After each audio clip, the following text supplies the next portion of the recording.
These two boxes of Rallyman are jam-packed with possibilities, and it's my intention to highlight all of the interesting things you can do with them. This is Shakedown.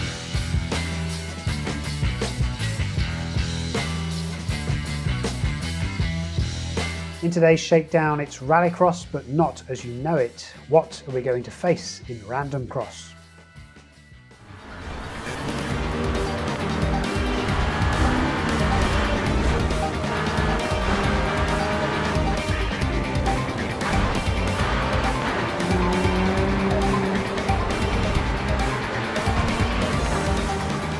Grid 2 features a race mode called Live Routes, where, over a distance of your choice, a track will be generated effectively turn by turn, as you can see here on the streets of Chicago.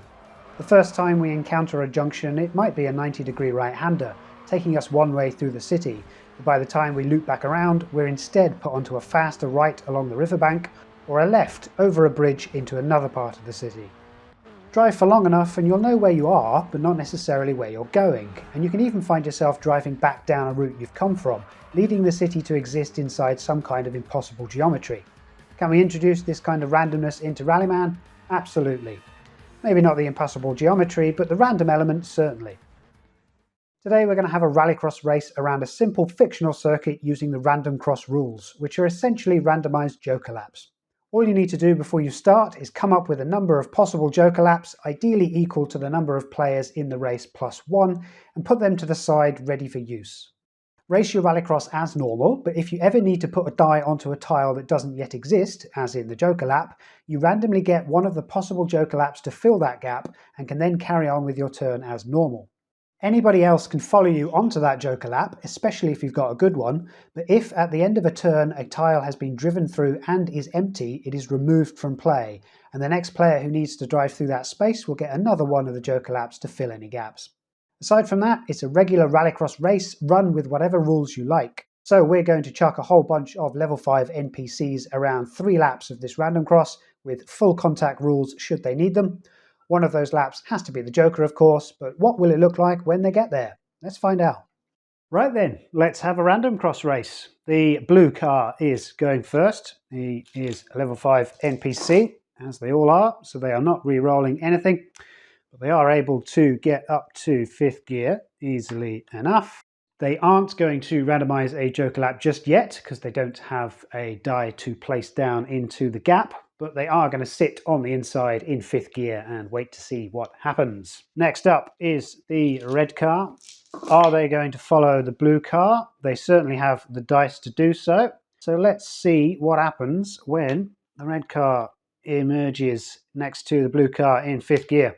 The green car is next, and they could do the same thing, but they would be a space behind. So what they might want to do instead is engineer a way into this gear 2 corner. So if they get there as soon as they can, they could, let's see, they could go into 3rd with a boost die and then drop to 2nd to hug the corner like that.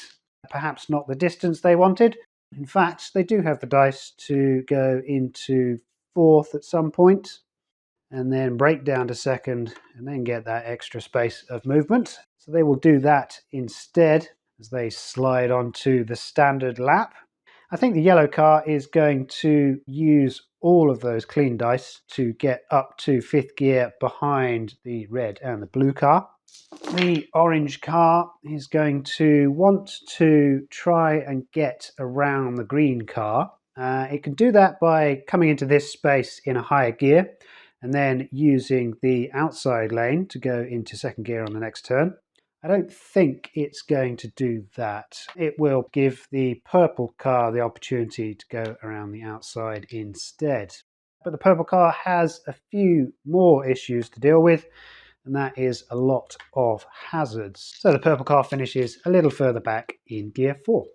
Next round then, and the blue car has to put a die down into a space where there is no tile, so it's time to randomize the Joker lap. Now I have 6 cars, so I have made 7 possible Joker laps. Now we could use a D8 and re-roll either the 1 or the 8, but if you have a D7 available, then I recommend you give it a roll. So we are going to randomly roll on track number 1. Track number 1 is awfully wet. It's got a couple of water hazards. So the blue car wants to navigate these efficiently. Let's see, it's rolled an awful lot of hazards. In fact, it's got hazards on 2, 3 and 4, which means it's going to lose control at the end of this turn. Not ideal for him in the slightest. Let's go through as many spaces as we can before that happens. We can get through the first water hazard. We can then go up to 5th to get into the second water hazard. So the blue car is going to finish in gear 0. It's going to take a boost die damage, a gear damage, and a yellow flag token is in effect. However, it has driven through at least one tile, and that tile is empty of other cars, so that is going to be removed from the game, meaning the red car behind will have a different route through.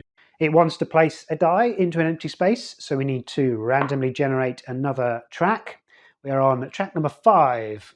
So the red car takes these 2 tiles. Obviously, you can't put 2 tiles in the place of 1 tile, so it's going to take the first tile, which happens to be a nice easy run for the red car, and it is going to keep this tile in case it needs it on a future turn. Given that the blue car is stranded at the minute, that's unlikely. But let's see what the red car can do through this easy Joker lap. No hazards whatsoever, and it will emerge on the other side in 5th gear. So next up is the yellow car. Yellow car, it's going to roll its dice first because it does have a die to place before going into the Joker lap. So it will, let's see, it will drop to 4th in case we need to break down a little bit more. And then we're going to randomly generate another lap. Again, we could use a D6, but when you've got a D5, you might as well roll that. So our D5 is number 1. Number 1 happens to be a couple of shortcut-laden spaces. So it's going to take the first tile, and then it's going to carry on its turn. And it too finishes its Joker lap. It's behind the red car by just 1 space.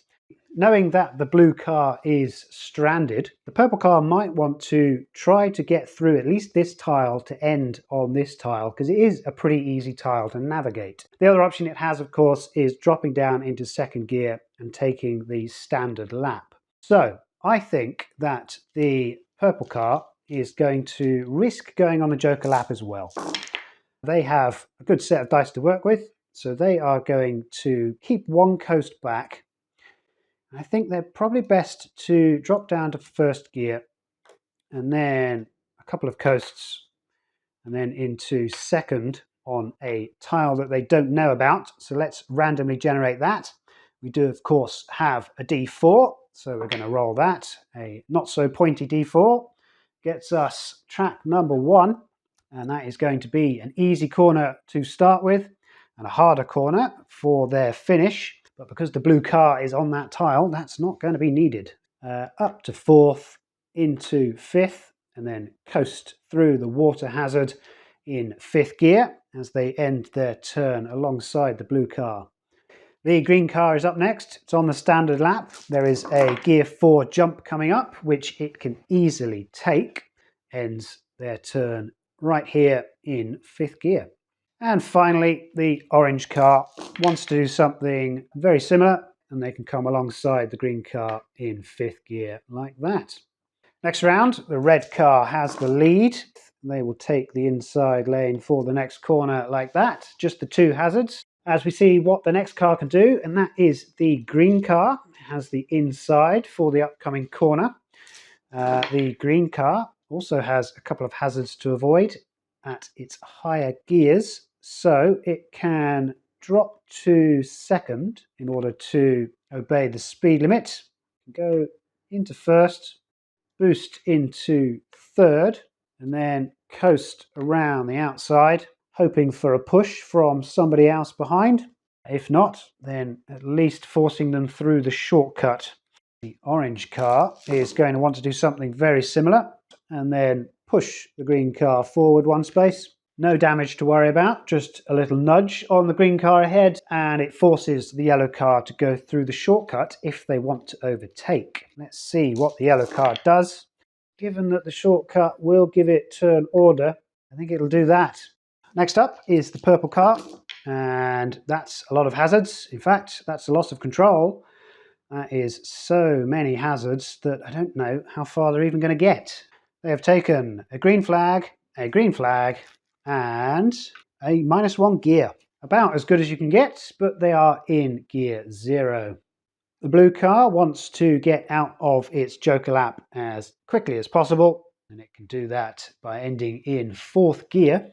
The water hazard tile disappears. We are no longer going through that Joker lap, and we will see what the next cars have when they get there. Let's go into the next round. The red car is going to maintain 5th gear and stay on the inside for turn order. And now it is the blue car's turn. So they are going to have to nudge the yellow car out of the shortcut. They have to do that in 3rd gear. So they are going to do that. That puts the yellow car here. However, I don't think there is a way for them to push any more. So that was bad strategy on the part of the blue car. Having been pushed out of the shortcut, the yellow car is going to try to get into 5th gear as well, and it can do so alongside the red car. It could even push the red car forward 1 space to give it a danger token for being in the wrong speed on its next turn. So let's get our elbows out and see what happens. The green car can come alongside the yellow car in 5th gear. The orange car is next, and they have avoided a loss of control just about. However, they've got a speed limit on their corner, which is now gear 2, so they are going to use their gear 2 die there. They are going to coast out. They can't use their other coast, that would be a hazard, or indeed they could use it, but then they wouldn't be able to place much else. In fact, their best course of action might be to use it and block the corner in 3rd gear. Purple car has an opportunity to overtake the blue car. I think it'll take it. So let's coast around and then go like that through the corner, come out in 2nd, boost up to 4th gear, and then in 5th with the option of going through a shortcut.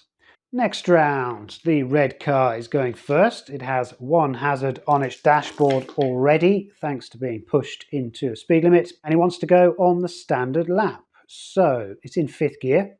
It can break down to 2nd gear and then drift around the outside, boost over the jump in 4th gear, and then emerge in 5th gear at the end of the straight. The yellow car is next, and the yellow car has got a lot to work with. It's going to break down to 2nd gear, drop into 1st, coast through the inside of the corner, boost up to 3rd gear, over the jump in 4th, and then it can again push the red car in 5th. That'll give another hazard towards the red car's next turn. Green car is going to have hazards at the top end of its gearbox, and I think that will be the green car's turn as it finishes in 4th gear, just a space behind the yellow car. Purple car is probably going to go through the shortcut. Let's put a coast die there and another couple over there. Break down to 2nd gear. That's 1 hazard. They will boost into 4th gear and keep the inside. They are going to draw a shortcut token, -1 speed for that corner. The orange car is going to try to catch up with the purple car. But with some hazards on its brakes, that might be a little tricky. Let's see, coast.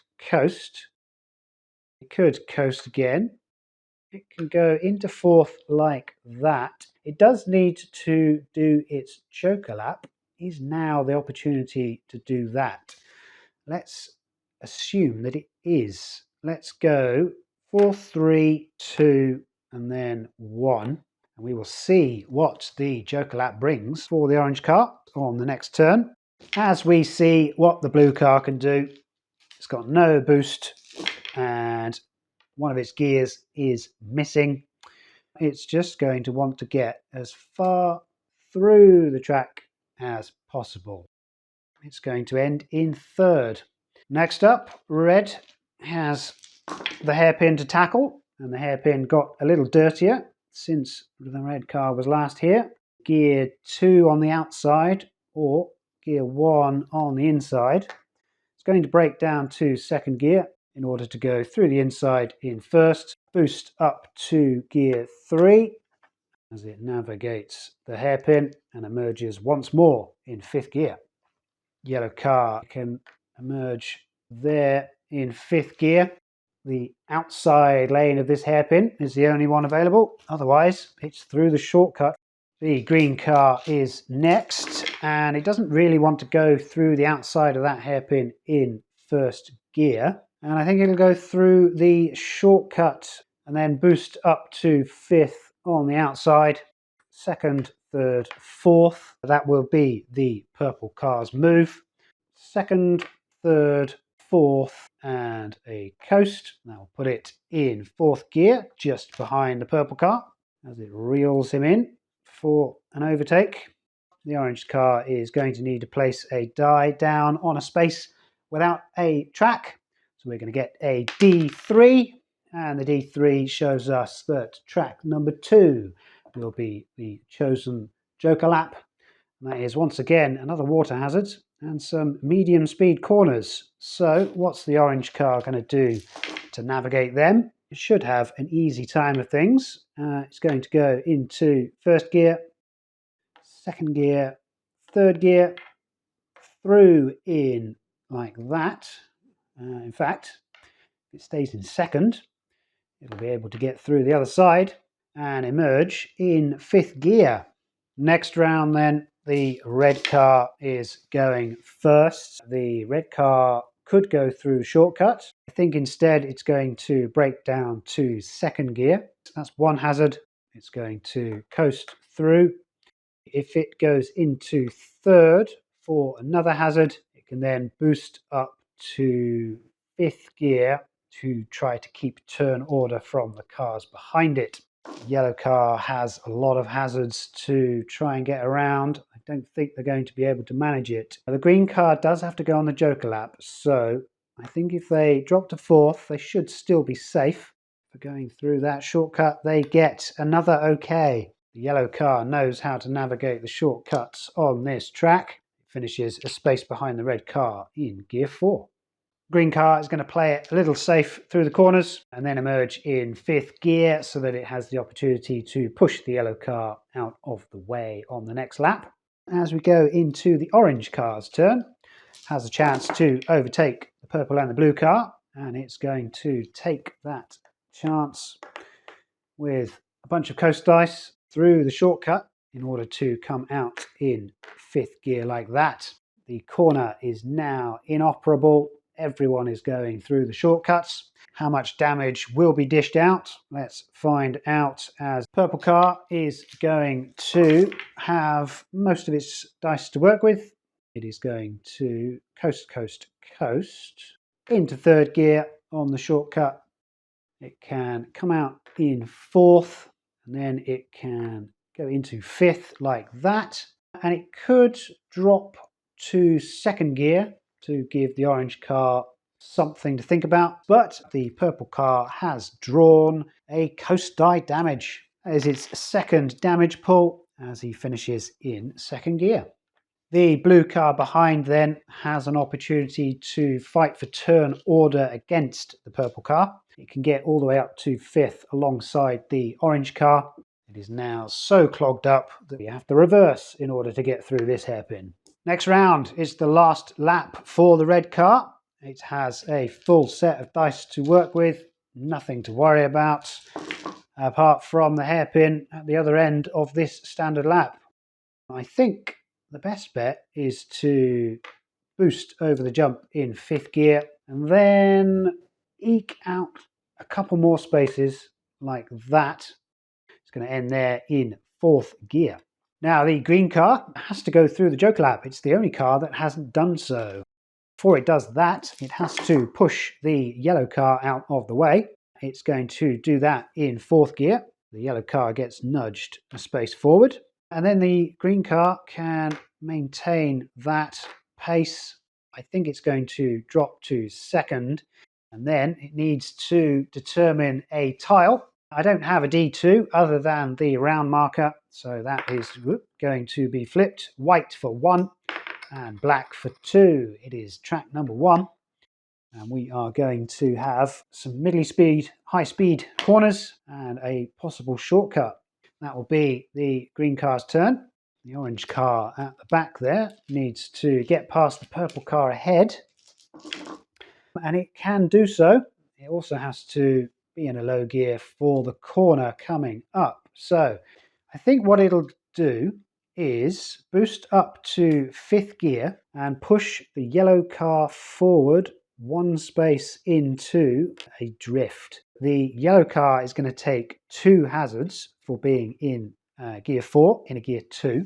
It's also going to take 1 bit of damage, as is the orange car, as the orange car gets a little too feisty, but it is in 5th gear to try to maintain turn order. Blue car without a boost die, then go around the outside of the orange car in 5th gear. The yellow car has 2 hazards on its dashboard already, thanks to being pushed into the speed limit. So the best that it can do is finish on the jump in 2nd gear. The purple car does not have a coast die and does not have one of its gears. And as much as it would like to push the cars ahead into the corner, that would cause a loss of control and they would end up blocking the corner. So they're going to have to sit tight and wait for an opening as they come to the end of their 2nd lap in 3rd gear. Next round, the orange car has turn order. They are going to have to break down to 2nd gear to go around the outside of this corner. They can go over the jump in 4th. I think they will. That will put them here. They can then coast through the speed limit and emerge in 5th gear on the outside of the red car. Not enough to secure an overtake. It looks threatening. The blue car can do much the same, and it can even push the red car 1 space forward so that it takes turn order from the orange car. However, that will be a damage pull for both cars thanks to the difference in speed, so hopefully that will not cause the red car too many issues. Next up is the green car. It wants to get through the Joker lap as efficiently as it can. It finishes its Joker lap in 5th gear. And we can remove the Joker lap. No one needs to drive through it anymore, and this is just a dash to the finish. Next up on that dash to the finish is the red car. Loses a coast die. That shouldn't matter at all. The red car finishes in 5th gear. Purple car wants to try and get the jump on the yellow car ahead. Let's see what it can do. I think it wants the distance, so let's put it through the inside in 1st gear. Needs to be in at least 2nd. It could boost up to 4th to go over the jump in 4th. However, that would double the hazard, so it would have to be finishing its turn there in 5th gear. Finally, let's see what the yellow car can do. It has a fair few cars ahead of it to try and overtake. It needs to be in 5th gear there as I knock over the Joker exit in order to overtake purple. It would, however, end its turn there and purple would take turn order. So it doesn't really want to do that. It wants to get 4th, but then of course it's going to be pushed out of the way by the cars behind it instead. I think, however, that is the best that it can do. That's the boost up to 5th to overtake purple and then drop to 4th to gum up the track a little bit. And then the fate of the yellow car is very much in everybody else's hands. So let's see what happens in the next round. We know that the red car has an easy time of it. I'm pretty sure that it can get through the finish gate in 5th gear as it takes first place with a commanding lead, given that everybody else still has a couple of tiles left to go. Blue car has no boost die, and it is going to have a loss. No, it isn't. It's very close to having a loss of control. It escapes it by the gear 4 die. The orange car is next, and it has gear damage and a couple of hazards to get around as well. What's it going to do? It's going to coast towards the corner. It's going to brake down to 2nd gear through the shortcut, and then it's going to come out in 3rd, come behind the blue car in 4th, and then it's going to push the blue car in 4th gear. The blue car cannot be pushed into a shortcut, so it must be pushed into the corner. The corner has -1 speed limit, which means he's going to go around the outside and take 1 hazard for the next turn. Next up is the purple car. Purple car has 1 coast die damage, 1 gear die damage, and 1 yellow car in front of it. It has to be in 4th gear in order to push the yellow car forward. So it will do that with a gear 4 die there. From there, it can overtake comfortably enough. It will drop to 2nd gear, and then it can go onto the shortcut in 3rd, and then it can boost up to 5th gear on the other side. Not the best turn for the green car, but it does at least overtake the yellow car. Speaking of the yellow car, they are not going to get very far. They can go into 5th gear behind the green car. The purple car doesn't have much choice. It can't push the orange car into the shortcut. It also can't push the blue car through the corner because of speed limits. So it is stuck here in 5th gear. And the green car behind is going to have a very similar experience. It wants to end behind the orange car in 5th gear. The yellow car behind is going to do much the same, but we are going to see what the blue car can do to try to secure 2nd place. And it has 1 hazard already on its dashboard. I think it's going to have no problems. It's going to obey the speed limit by dropping to 3rd gear, and then it can coast through the next speed limit and emerge in 4th gear over the line in 2nd place. Finally, the orange car. They can also cross the line in 4th with a boost die, just to show that they can, and that will be a 3rd place finish for the orange car. Next round, purple to go first. Purple has lost a coast die and will need to brake down to 2nd to obey the speed limit, and they can coast through like that. They can obey the speed limit in 3rd gear, and they too can finish in 4th gear. They are in 4th place as we see whether the green car can cross the line ahead of the yellow car. It is going to hope for a good roll, and it gets a good roll. He is going to brake down to 2nd, coast through the corner, up to 3rd gear, and then boost over the line in 5th gear for a 5th placed finish, meaning that the yellow car will, whatever it does, finish this Randomcross race in 6th place. Hopefully that's given you some ideas to put a new twist into your Rallycross events. So long as you have the tiles, the table space and the time, there's really no limit to what your Joker laps can look like. But if you want an element of strategy rather than chance, then you can remove the randomness entirely and have players pick directly from the available Joker laps instead. Doing so will ask players to think not only about when to take their Joker, but how. Do you pick a really simple variant while there's a lot of choice available, or do you try to pull out as strong a lead as you can on the standard laps that even a difficult Joker lap won't be too much of a problem for you? Whatever you pick, you'll have to keep an eye on your opponents, who may well be eager to dive into the Joker behind you, hoping to keep their pace up so that the track doesn't disappear before they get there. However you tackle the Randomcross, I hope you continue to look at how you can use Rallyman components in new and unusual ways.